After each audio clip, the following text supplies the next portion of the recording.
Good afternoon, everybody, and welcome back to Moms Like Me, powered by Support Now, where we talk about all things support during different types of major life moments. This conversation will be a great one. We're talking today with a wonderful mom of three, Maggie Lawrence, who has had a couple of occurrences recently with major life moments. But one of the first ones we'll talk about today, I know a lot of people can relate to, which is a caregiving of a parent. I have witnessed firsthand, or I guess secondhand technically, the love and the support of Maggie's dad, Bobby. So I'd love to start the conversation today with you, Maggie, sharing a little bit more about your dad and kind of what led you to this role of taking care of him and providing support.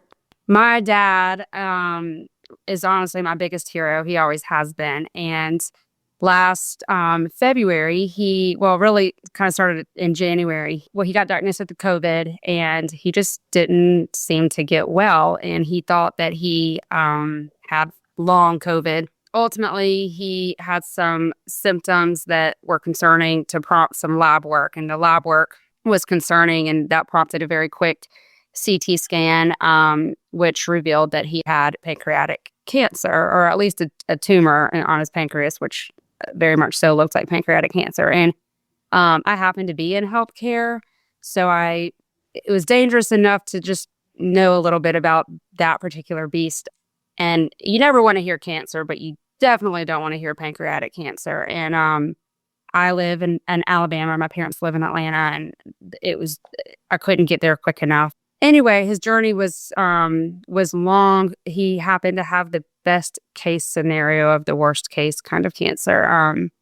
And as of right now, we have a very, very happy ending, really. But during that process, we really needed to get the word out about what was going on with him. And my cousin works at Children's in Atlanta and in the Aflac Center. And she said, Maggie, you really need to use Support Now. And I had never heard of it. And so I looked into it. And honestly, it was such an amazing way for us to get support, to give news. The audience that I was spreading the most of the news with was an older generation. It's my parents' generation. And even people older than them. My grandparents, or my grandfather is 99 years old and still alive. He has an iPhone.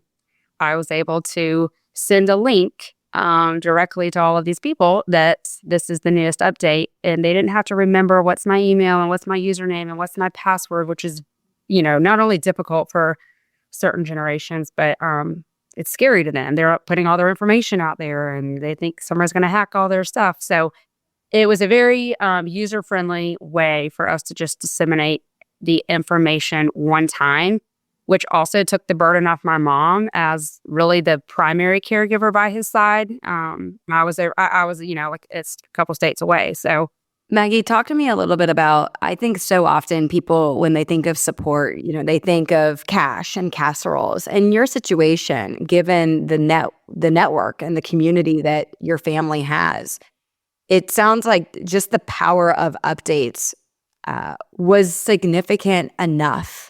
I'd love for you to just share a little bit more about, you touched on it just now around the idea of making it easy to disseminate information. But one of the things I was struck by in the experience that I've read is how you utilize your words. Tell me a little bit more about how you decided to curate updates, because you did such an amazing job of keeping updates interesting and, dare I say, fun. Like, I always, as a total stranger to your family, I always enjoyed reading your updates, even though I knew your dad was going through a really, really difficult stretch.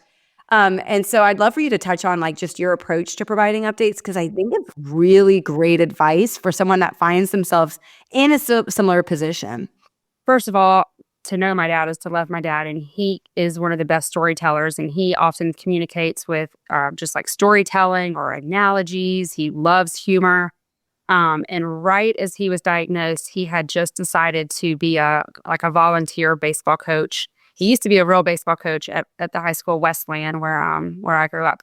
And then that was just something he did for fun. And then they asked him to come back and kind of be a volunteer coach. And he had just started forming connections with these baseball players right when he got this diagnosis, and he had to back out.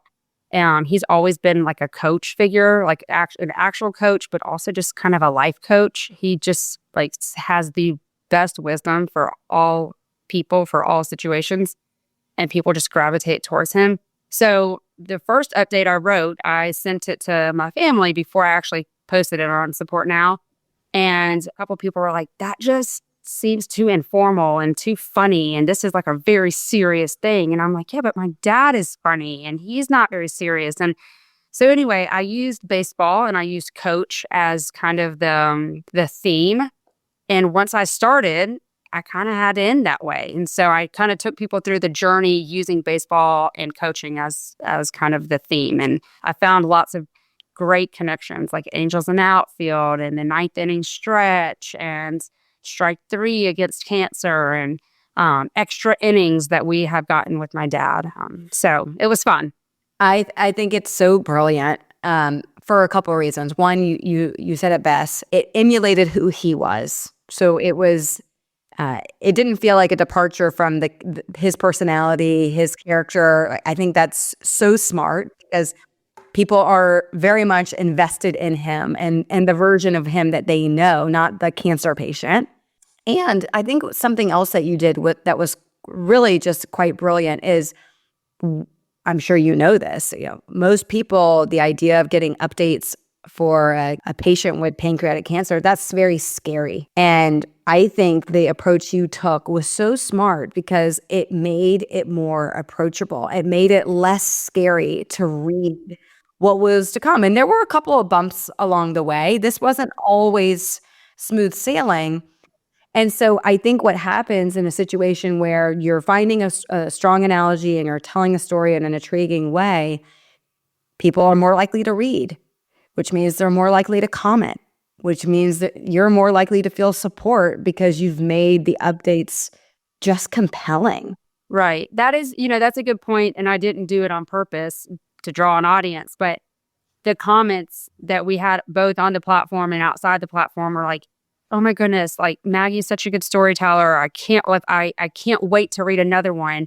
And when they would get the prompt that there's a new update or even a direct link from me or a link from my Instagram, then I don't think people were sitting there like, oh gosh, I'm going to read something really bad. Although it could have been, they, like you said, they genuinely like wanted to come and read it. And then I forgot to tell you, but we turned it into a book.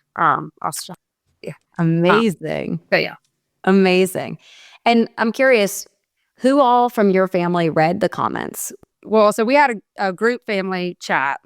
All the aunts, uncles, cousins. We called it Bear Strong. My dad's grandfather name is Bear.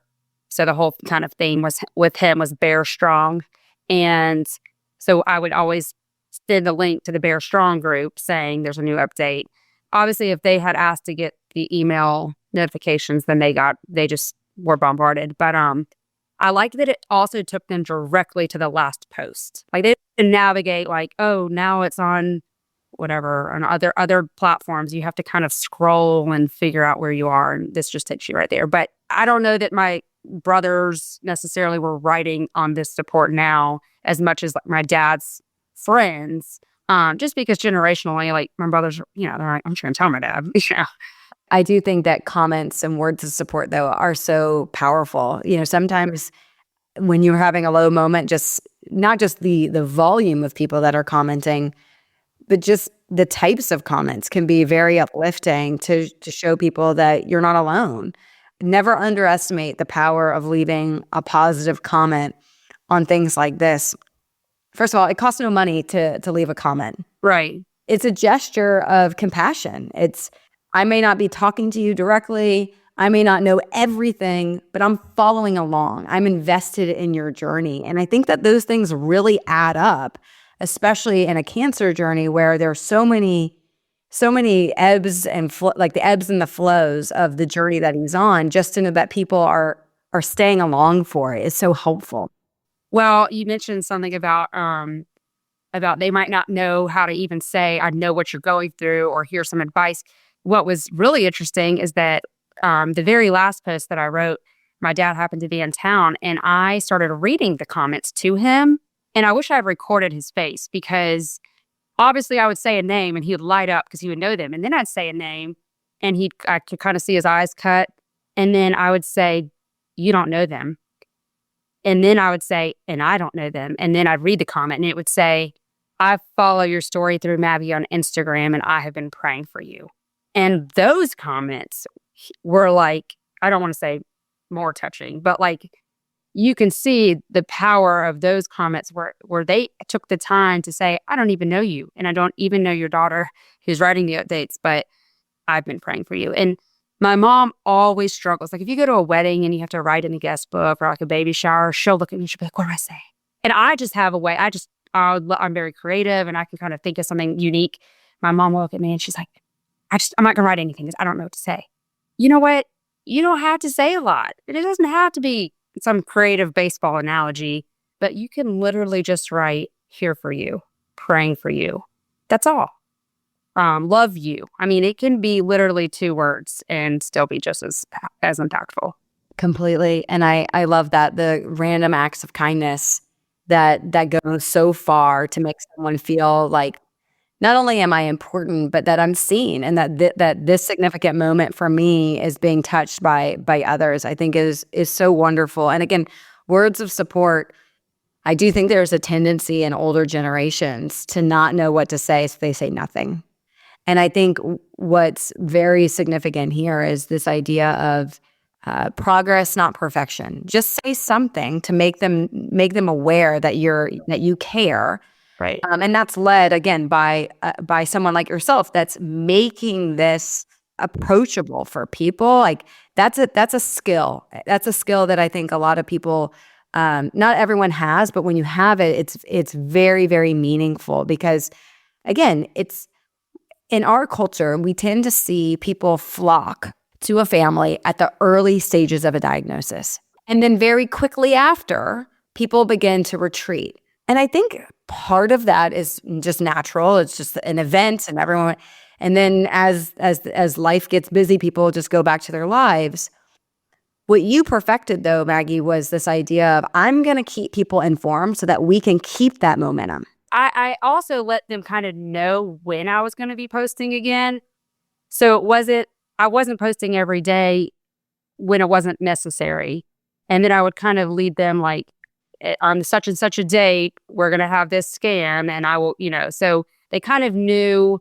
And that also eliminated like the outside of the platform, just random texts and phone calls, although they were welcomed, but like people didn't have to constantly be saying like, what's the latest? Because they kind of knew we were in a period of waiting and there wasn't no news sometimes is good news.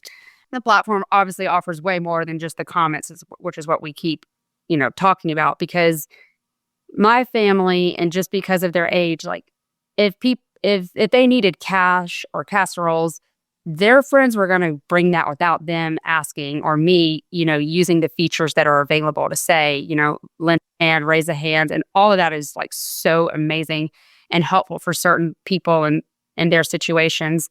And it would have been very helpful to me in another situation that I had in my personal life. But for this particular situation with my parents and their community, they were getting casseroles and they were getting gifts. I mean, people would send blankets because that's just what that generation does. So for them, it's interesting to see how it could be very useful for individuals' specific needs. And what they really needed was just those uplifting comments. Again, I think there's just a lot of really great nuggets in here for people that find themselves in a similar position as an organizer, which is know your audience. You met people where they were. You knew that your parents' generation, they were going to do certain things a certain way, and you were respectful of that. And you also gave people a vehicle that may not be in that direct inner circle, or may not be local, to still be a part of the journey. And I think one of the other things you said, which I want to just say again, which is so smart, is telling people when you're going to post again, to try to reduce the amount of texts and calls and conversations that you and your mom and everyone else had to have of, what's the latest? Because one of the things we hear the most is it's so overwhelming for families to hear, what's the latest? How can I help? What can I do? In a time where you're just in an in-between stage. So almost by forecasting when that next update is, you don't eliminate it altogether, but you reduce a little bit of that noise that I've heard can be very exhausting to, kind of the first line of caregivers that are always thinking about it, but don't necessarily always want to feel like they have to be the messenger on these things, which is so smart. So again, just a lot of important nuggets here. And again, I see a lot of registries. I see a lot of people that use our updates feature, but there are very few that have used it so successfully. And while you may not recognize yourself that it was intentional, just in the way that you did it, I think has created such momentum and such power. Because to your point, not only are you keeping the people that care and love your family, you're also inviting new people into the mix that feel like they can deposit their support in a very easy way. I would love, and you touched on this earlier, for you to talk about your own experience. Part of where we have, found a lot of synergy, Maggie, is, you obviously now know what it's like to be on the organizer side for your father. But you've also been through your own tough time. And I would love to spend a little bit of time talking on your experience and what support meant in that context. So right before he was diagnosed, literally like 3 weeks before, my dad was visiting. My parents were visiting in my house in Birmingham. And it was, busy December season with all the things to do. They were in town to watch my little boy perform in this little performance. And my dad and my husband were up late. I was up late, mad at myself. I should have been in bed. And my to-do list was a mile long. And I had just laid down in bed, and I felt like the wind was slightly different than normal. I felt like the rain was slightly more sideways than normal. There was no forecast of bad weather, but I felt this weird pressure, and something in me was like, we might need to get the kids in the basement, which I've never in a million years in my whole life said or thought. And I walked out into the main room, looked at my dad and my husband on the sofa, and I said, something's going on. And they felt the same way. And I said, we need to get the kids. And the second I said that, it was just crash, boom, bang, and a tornado. Well, two brief tornadoes ripped right through our little community, and a 40,000-pound oak tree was on top of our house. And it was incredibly tragic, incredibly traumatic. We obviously all survived, which is the most important. But the days ahead after that were some of the most awful days I've ever been through in my life, trying to dig through rubble and salvage what was salvageable, not knowing when it was going to rain again, freezing cold temperatures. And it was the typical what you would think of in trauma like that. Thousands of text threads going in all different groups. The kindergarten group, this group, the first grade class, the Bible study class, the Bible study at church. And there were all these different subgroups texting. And so, for example, I couldn't get my cat out of the house and I needed a cat carrier.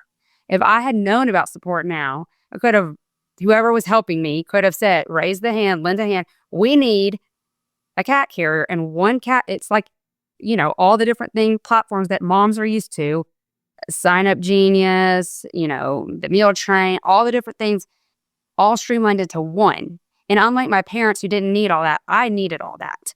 Yeah. And it was like adding tornadoes on top of tornadoes, the amount of chaos, because it wasn't streamlined. And so instead of one person with one cat carrier showing up, 7 different people and 7 cat carriers showed up, which I was so touched and so thankful. But then it made me feel even more guilty and bad to have to tell them, oh, thank you so much, but I actually don't need you.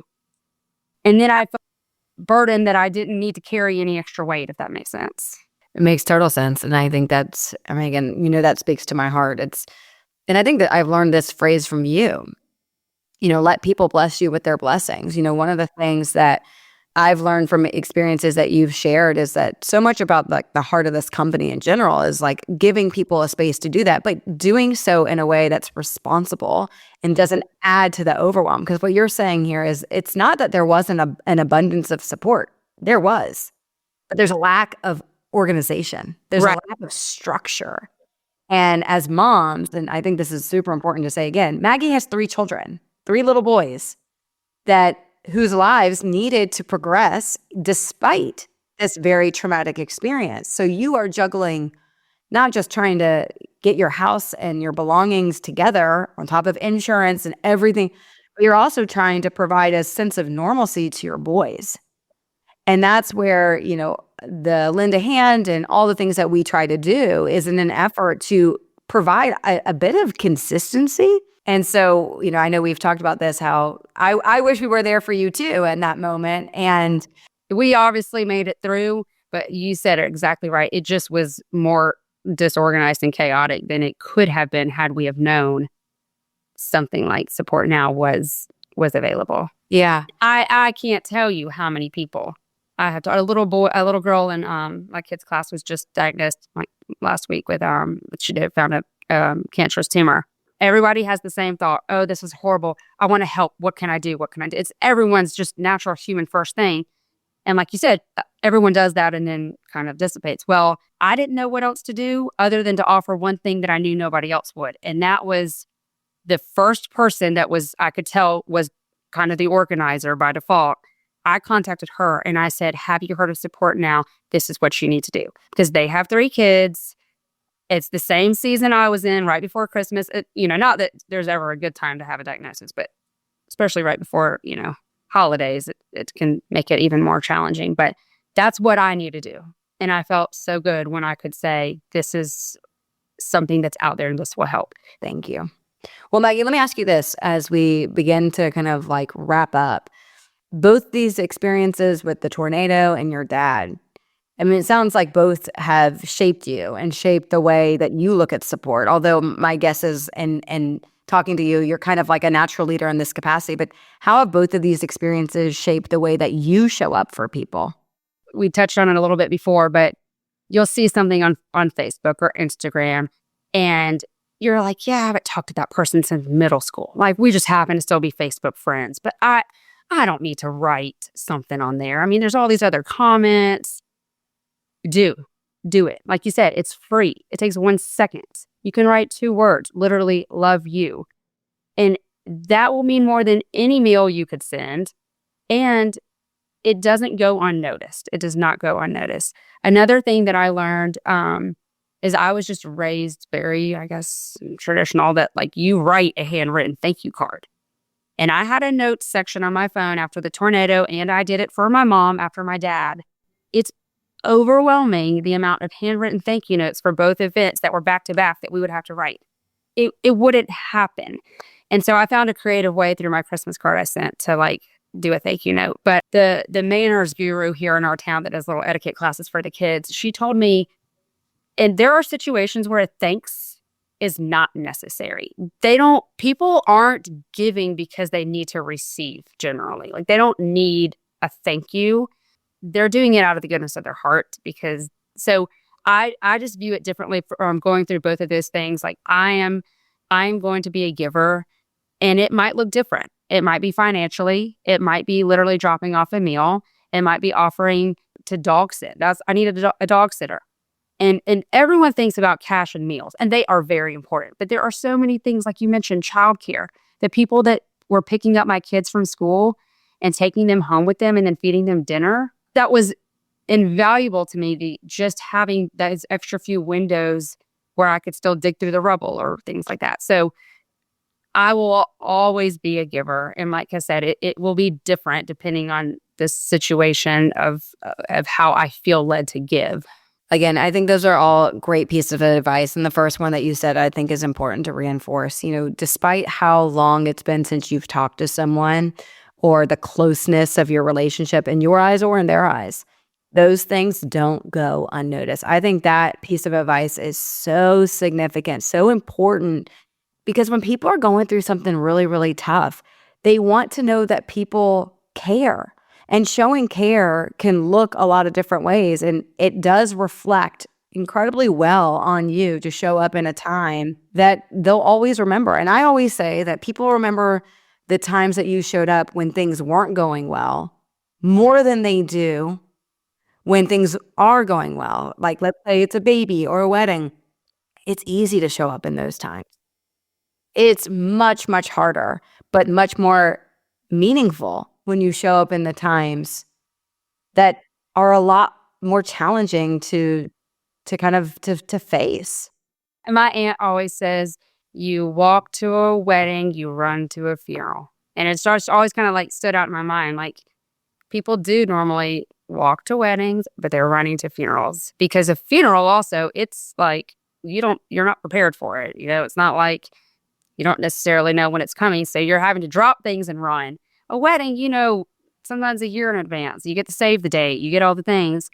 And people are going to remember who ran to them when they're in need. That's right. Well, we'll end on that note, Maggie. Thank you again so much for opening up and sharing more about your amazing dad, your own experience. I'm so glad that everything ended up, you're on the other side, so to speak, although the trauma will always kind of live within you. And you've turned that into a positive. And like I always say to moms on this, it's such a beautiful example of leadership to also display to your boys because they're watching. They're watching how you lead with your dad, and what a beautiful example that is of showing up, and on the house and the tornado, showing up how to be resilient and push forward despite the circumstances. And I think that's such an incredible gift to give your children is to really emulate the behaviors that you would want them to do and possess in a time that really has no playbook. And I know even for myself, I've learned so much by following Bobby's registry and how you have really just created so much momentum and so much strength. And I would like to believe in large part the outcome that he achieved is because of the support and the community around him. And you did that. Definitely. Well, I didn't do it. I believe that somebody much, much higher did all of this before me. But I did help organize the communication, and it was fun. It was fun. It was a lot of pressure to keep up with the baseball analogy, and I was glad that those innings were over because I was about to have to switch to a new sport, which he'd be fine with because he played football in college. But baseball, I was running out of baseball things. I love it. Well, thank you, Maggie. And just as a quick aside for anyone listening that finds themselves in a similar situation, we encourage you to check out supportnow.org for a chance to build a free support registry. And like Maggie alluded to, you can use it in all the ways. It's totally customizable. And we love, love, love being a reliable platform that makes it easy in the most uneasy of times. So thank you, Maggie. Thank you all so much. Bye.